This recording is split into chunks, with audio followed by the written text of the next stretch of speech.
Donc, bienvenue donc à tout le monde pour ce webinaire sur le sujet du mandat de protection future couplé avec la question de l'assurance vie. Avec voilà, cette question est de savoir comment gérer les contrats d'assurance vie quand survient une incapacité. Donc, moi, je me présente, je m'appelle Mélanie Parnot, je suis avocate et présidente d'une entreprise qui s'appelle Droit Quotidien Legal Tech qui porte un projet sur le sujet du mandat de protection future. Donc, on fait partie d'un groupe qui facilite l'accès aux droits aux citoyens depuis de nombreuses années.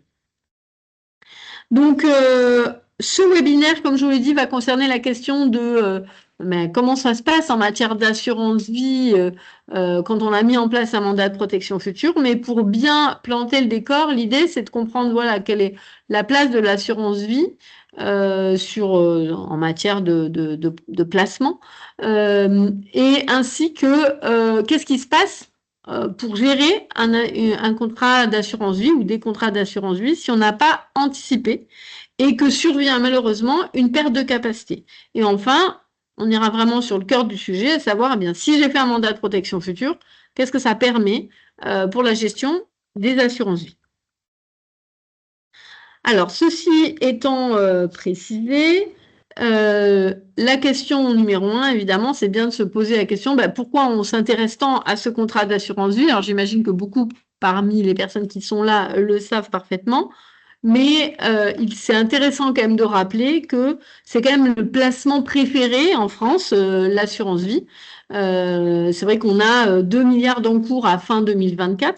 Donc, on est sur quand même un placement qui va concerner énormément. Alors, on n'a pas de chiffres officiels, mais ça va concerner plusieurs millions de personnes en France qui ont des assurances vie et probablement si on regarde les seniors qui dépassent voilà l'âge de 65-70 ans, probablement que beaucoup de ces seniors avant 70 ans auront mis en place une assurance vie et de ce fait, beaucoup de ces personnes, si elles se retrouvent en situation d'incapacité, eh bien, auront des contrats d'assurance vie à continuer à gérer postérieurement à la survenance de leur vulnérabilité. Donc, en termes de chiffres, on sait que, notamment quand il y a des conseillers en gestion de patrimoine qui interviennent, ça fait partie des différents placements qui sont proposés. Et selon le livre blanc d'Apredia en 2024, 36% des actifs confiés étaient en assurance vie et 51% des actifs confiés, 36% pardon, en assurance vie en euros et 51% en assurance vie en unité de compte. Donc, ça veut dire que, grosso modo, c'est quand même un enjeu assez important de savoir toutes ces assurances vie, une fois que la vulnérabilité se présente, mais comment on va devoir, voilà, quelles sont les problématiques qu'on va rencontrer pour leur gestion. Donc, c'est la question à laquelle on va répondre. Dans un premier temps, en regardant qu'est-ce qui se passe si rien n'a été anticipé. Et dans un second temps, en regardant si l'anticipation permet d'améliorer la manière de gérer ces contrats d'assurance vie. Donc, dans un premier temps, j'ai un contrat d'assurance vie. Si survient une incapacité sans signature d'un mandat de protection future, qu'en est-il? Alors en fait, on a d'abord prioritairement, on va aborder d'abord pour commencer la tutelle. En matière de tutelle, tous les actes de disposition qui sont faits au nom d'une personne protégée, eh bien, doivent être autorisés par le juge des tutelles. Si on regarde qu'est-ce que ça signifie en matière d'assurance vie, eh bien, on a un décret du 22 décembre 2008 qui va lister, en fait, dans ce décret, vous avez deux annexes. Une annexe qui liste vraiment les actes qui constituent des actes de disposition sans aucun doute. Et vous avez une annexe 2 qui présente les actes qui peuvent être considérés comme des actes de disposition selon les circonstances. Donc, ça veut dire qu'il y a une marge d'appréciation plus large sur les actes qui figurent en annexe 2. Quand on regarde dans ce décret de 2008 concernant les assurances vie, qui figure dans la partie, dans le paragraphe sur les actes divers, eh bien, on constate que la souscription ou le rachat de l'assurance vie constitue nécessairement un acte de disposition. et que la désignation, substitution, révocation d'un bénéficiaire, donc grosso modo la modification, la mise en place et la modification de la clause bénéficiaire, également constitue nécessairement un acte de disposition, puisqu'on est sur la partie annexe 1 du décret de 2008. En revanche, sur les versements de nouvelles primes, grosso modo, si je souhaite reverser des sommes sur un ou plusieurs contrats d'assurance vie, là, on est sur un acte de disposition, mais selon les circonstances, qui peut être considéré comme un acte d'administration. Donc, effectivement, donc, ce qu'on voit, c'est que quasiment tous les actes de gestion de l'assurance vie relèvent effectivement de la mission du tuteur, mais que le tuteur va être obligatoirement, va devoir obligatoirement solliciter l'autorisation du juge des tutelles. Ce qui pose quand même une difficulté, c'est que en termes de délai, quand on saisit le juge des tutelles, on a parfois des délais qui sont assez importants. Alors moi, en tant qu'avocate qui intervient devant le juge des tutelles, je peux en témoigner, on a souvent des délais qui sont de 3 à 6 mois, voire plus parfois, pour avoir des autorisations du juge des tutelles. Alors ça va dépendre évidemment des juridictions, on ne peut pas faire une généralité, mais malheureusement avec l'augmentation du nombre de mesures de protection ces dernières années, il est clair que on a une augmentation des délais pour obtenir les autorisations. D'où, voilà, ça veut dire qu'on a quand même une situation qui va parfois paralyser un petit peu, voilà, pour la mise en place, pour la réalisation des actes de gestion concernant l'assurance vie.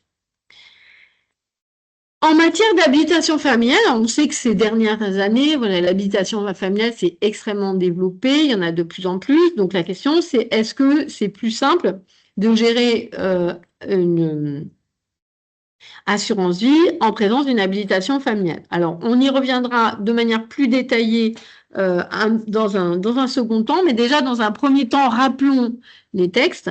L'habilitation familiale, elle va permettre à la personne habilitée de faire tous les actes de disposition à titre onéreux. Ce qui signifie qu'en revanche, tous les actes de disposition à titre gratuit nécessitent l'autorisation du juge des tutelles. Le souci que l'on a, et c'est un souci qu'on retrouve en matière de mandat de protection future, c'est qu'autant on a un décret pour définir les différences entre acte d'administration et acte de disposition, autorisation du juge des tutelles concernant la tutelle, autant on n'a pas de décret qui nous permet de déterminer ce qui relève des actes de disposition à titre onéreux et ce qui relève des dispositions, des actes de disposition à titre gratuit. Donc ça veut dire qu'on a quand même, on peut avoir un doute sur la qualification de l'acte en question. Mais on va y revenir de manière détaillée concernant le mandat de protection future parce qu'on a des dispositions qui sont comparables. Alors, l'habilitation familiale, donc, forcément, va permettre de réaliser plus d'actes sans autorisation que la tutelle, mais il ne faut pas oublier que déjà, pour la mise en place d'une habilitation familiale, on est sur des délais qui sont souvent identiques à ceux de la tutelle. Et on sait que la mise en place d'une mesure de protection, c'est entre 6 et 9 mois selon les juridictions. Alors, il y a quelques exceptions, mais dans l'ensemble, sur les grandes villes où on a une urbanisation importante, on sait qu'on a des délais qui sont de plus en plus longs pour obtenir la mesure de protection. Et parfois, c'est justement parce qu'on a besoin, par exemple, de racheter une assurance vie pour pouvoir payer un EHPAD qu'on se retrouve à dire, bah, du coup, là, la personne ne peut plus le faire, donc on va être obligé de faire la demande de protection. Et on se retrouve quand même pendant pas mal de mois à être en attente désespérée de la mesure pour pouvoir débloquer l'acte en lui-même. Et donc, c'est vrai que là-dessus, l'habilitation familiale, elle présente le même inconvénient que la tutelle. Par ailleurs, il reste une incertitude. On n'est pas certain qu'au moment où on va faire la demande de protection, mais que ce sera bien une habilitation familiale. Et notamment, si la personne concernée dispose d'un patrimoine significatif, le juge souvent sera opposé à la mise en place de l'habilitation familiale parce qu'il estimera que faute de contrôle, si le patrimoine est important, il est préférable qu'il y ait une tutelle qui sera plus adaptée au suivi de cette situation. Donc, ça signifie que rien n'est garanti. C'est pas parce que, même sur une configuration familiale harmonieuse, c'est au juge. On laisse le pouvoir au juge de décider si on va sur une tutelle ou une habilitation familiale.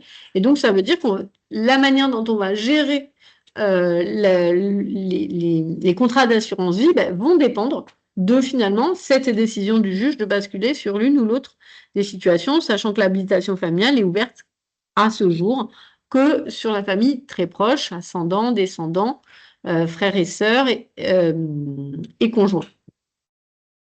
Voilà. Donc, voilà pour la partie habilitation familiale. Maintenant, rentrons vraiment dans le sujet qui nous concerne plus spécifiquement, de savoir en matière d'assurance vie, quel va être l'apport du mandat de protection future.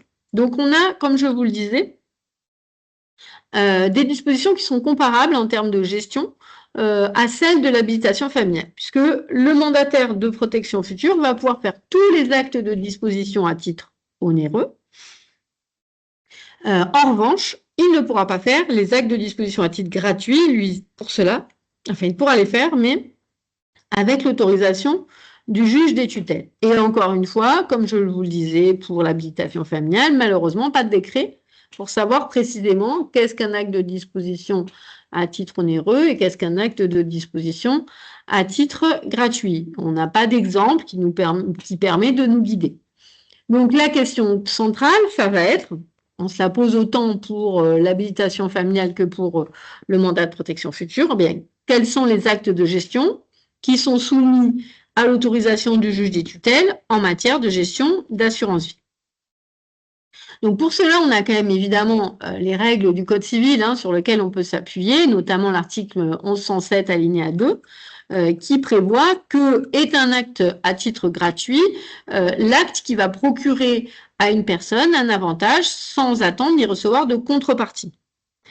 Et donc, à partir de cette définition, on va pouvoir reprendre le décret 2008 qui ne nous dit pas. Ce que nous dit le décret 2008, c'est qu'est-ce qui, en assurance vie, constitue un acte de disposition.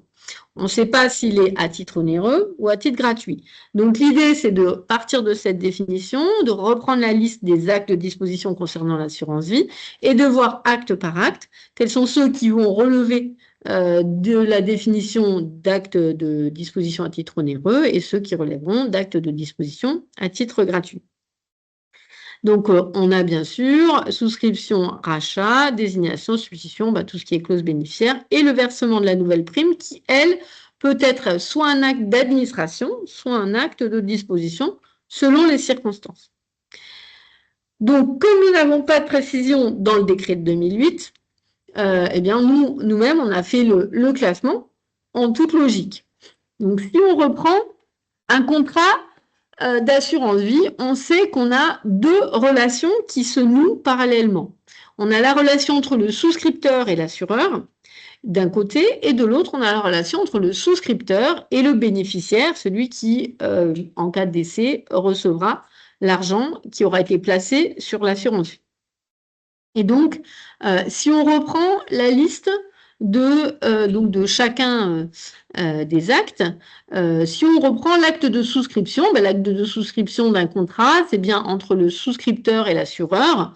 Et là, on est bien sur un acte de disposition à titre onéreux, par définition, puisque c'est dans la relation entre le souscripteur et l'assureur. La difficulté, c'est que à chaque fois que je vais souscrire, il va bien falloir que je détermine quelle est la clause bénéficiaire qui va s'appliquer, puisque quand je souscris, je verse des fonds. En général, les deux se font simultanément. Et donc, il va y avoir quand même, en parallèle de l'acte de disposition à titre onéreux, l'acte de disposition à titre gratuit, qui est la détermination de la clause bénéficiaire. Et ensuite, nous avons le rachat. Alors, le rachat, c'est un acte de disposition à titre onéreux, puisqu'il n'y a pas, on est dans une logique de relation entre le souscripteur et l'assureur. Et bien sûr, la clause bénéficiaire, comme on l'a vu, que ce soit sa mise en place initiale ou sa modification ultérieure, eh bien, on est sur un acte de disposition à titre gratuit. Et enfin, on a les nouveaux versements qui peuvent être soit des actes d'administration, soit des actes de disposition, et soit à titre onéreux, soit à titre gratuit, selon les circonstances aussi, on va le voir, puisque je vais vous apporter des précisions à ce sujet. Mais c'est vrai que dans une logique, c'est vrai que les versements, ils peuvent avoir vraiment, entre souscripteurs et assureurs, ils auront plutôt évidemment la nature d'actes de disposition à titre onéreux, mais dans la relation entre le souscripteur et le bénéficiaire, effectivement, ces versements peuvent être considérés comme des actes de disposition à titre gratuit. Bien sûr, il y a la possibilité de clarifier tout ça, parce qu'on est dans une logique où on veut essayer le plus possible de déjudiciariser pour amener de la flexibilité, de la souplesse dans la gestion de ces contrats d'assurance vie. Et il existe des modalités possibles pour éviter le juge des tutelles en utilisant la technique de l'expression de volonté anticipée sur le sujet de l'assurance vie. Par exemple, évidemment, si vous êtes mandataire de protection future et que vous devez souscrire un contrat d'assurance vie, vous allez avoir le problème de devoir déterminer quelle va être la clause bénéficiaire. Eh bien, on peut résoudre cette difficulté en laissant au mandant, quand il est encore en possession de ses moyens, de préciser quelle sera la clause bénéficiaire type qui sera nécessaire d'appliquer, ou bien tout simplement en précisant qu'il a rédigé un testament dans lequel il a rédigé une clause bénéficiaire et que pour tout contrat d'assurance vie qui serait souscrit en cas d'activation du mandat, ultérieurement à l'activation, eh bien, il y aurait un renvoi vers la clause bénéficiaire qui a été précisée dans le testament en question. Donc, ça permet finalement de régler la question de la souscription, puisqu'en cas de souscription, on va faire un renvoi vers la clause bénéficiaire anticipée, et de ce fait, le mandataire n'aura pas à décider de cette clause bénéficiaire. Il ne fera que suivre les consignes, et dans ce cas-là, ce n'est plus un acte de disposition, mais ce sera un acte d'administration. Il suit les consignes d'administration que lui a donné le souscripteur. De même, on peut exprimer des volontés en termes de placement, et c'est là qu'on va se retrouver dans une circonstance où on est plutôt sur un acte d'administration, puisque si le mandant, le souscripteur a indiqué sur quel type d'assurance vie, s'il devait avoir des sommes à sécuriser ou des fonds qui lui parviendraient par exemple, d'un héritage, eh bien, qu'il puisse préciser en amont, selon quelle modalité il souhaite que ces placements soient réalisés. Et grâce à cette modalité d'expression de volonté anticipée sur la manière de gérer finalement le contrat d'assurance vie, eh bien, ça permet d'avoir tous les actes qui sont réalisés par le mandataire de protection future comme étant réalisés sans autorisation du juge des tutelles, à l'exception, bien sûr, de la modification de la clause bénéficiaire. Parce que là, on est vraiment sur un acte de disposition à titre gratuit. Si une modification par rapport à ce qui a été prévu initialement et que c'est à l'initiative du mandataire, forcément, il faudra une autorisation du juge des tutelles. Donc, ça permet vraiment de sécuriser la mise en place de l'assurance vie et surtout de sécuriser sa gestion sur la durée et d'éviter de se retrouver avec des délais très importants pour pouvoir faire ces actes de gestion et d'un autre côté, d'éviter d'être soumis à l'insécurité de la décision d'un juge. Comment on va pouvoir exprimer ses volontés de manière anticipée concernant cette assurance vie? On a plusieurs options possibles. La première, c'est effectivement au moment où on rédige le mandat de protection future, on va pouvoir prévoir une clause spécifique où on va détailler la manière dont on souhaite que les contrats d'assurance vie soient gérés, les clauses bénéficiaires type, la manière dont on souhaite que les placements soient réalisés si on doit avoir des fonds disponibles à la suite de l'activation du mandat de protection future. Donc ça, c'est une solution qui est tout à fait juridiquement valable, mais qui va poser un problème d'actualisation. Si vous faites votre mandat en 2025 et qui doit s'activer en 2030, peut-être que en 2030, toutes les dispositions que vous aurez mises concernant la gestion de vos assurances-vie ne seront plus d'actualité. Et si demain, vous souhaitez les actualiser, vous serez contraint de re-signer un nouveau contrat d'assurance-vie. La deuxième option que l'on peut proposer, c'est le fait de passer par un acte séparé, ce qui est parfaitement valable. On peut tout à fait, dans un acte sous seing privé ou un acte notarié qui est postérieur au mandat de protection future, exprimer des volontés unilatérales de gestion de ses contrats d'assurance vie. De manière anticipée. En fait, ce que dit, pour bien comprendre l'état d'esprit, ce que dit la réglementation, c'est que toute mesure de protection, et en particulier le mandat de protection future, doit être exercée dans le respect des volontés de la personne. Et ce que dit la Cour de cassation, c'est que cette volonté, elle doit être recherchée par tout moyen.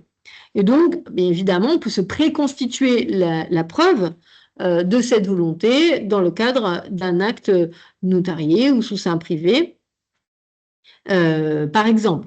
Donc, c'est évidemment le moyen de preuve qui va être le plus fort pour le mandataire. C'est le plus rassurant.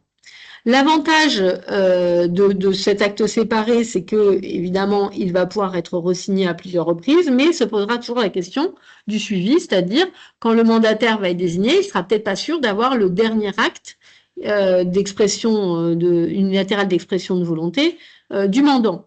Et donc, ça pose une question de suivi. Ai-je bien la bonne version?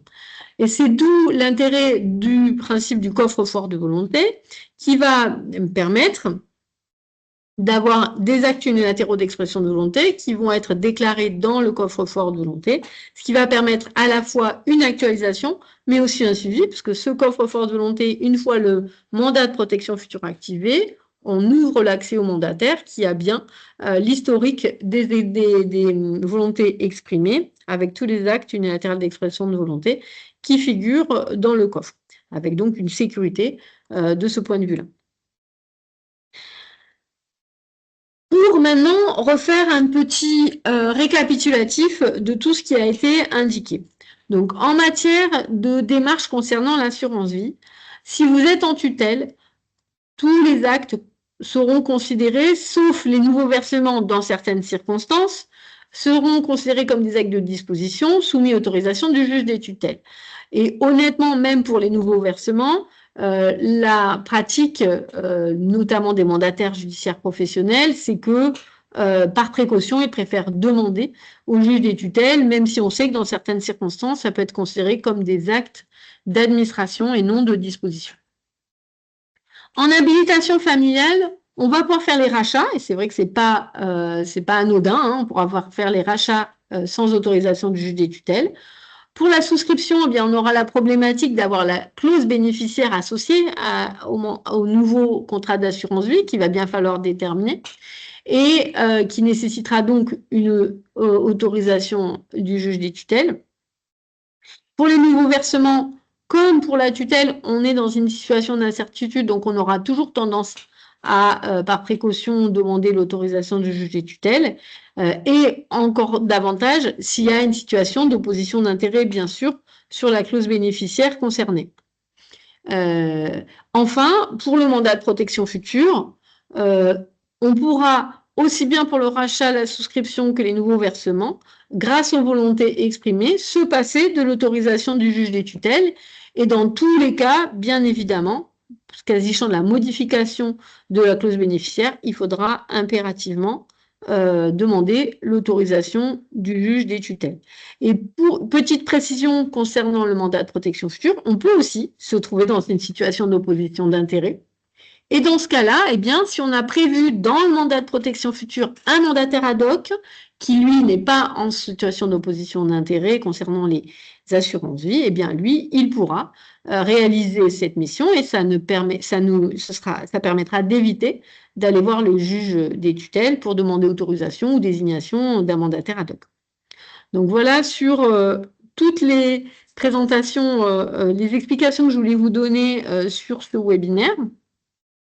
Nous sommes Droit Quotidien, nous avons mis en place un coffre-fort de volonté qui permet à la fois de générer des mandats de qualité, d'exprimer les volontés de manière sécurisée et d'aider les proches ensuite à répondre à toutes les questions en cas d'activation du mandat de protection future. Donc, si vous souhaitez avoir des précisions sur la démarche, notre accompagnement, eh bien, il vous suffit de nous contacter et de fixer une vidéo avec nous pour qu'on vous donne des explications sur notre démarche. Eh bien, je vous souhaite une excellente fin de journée.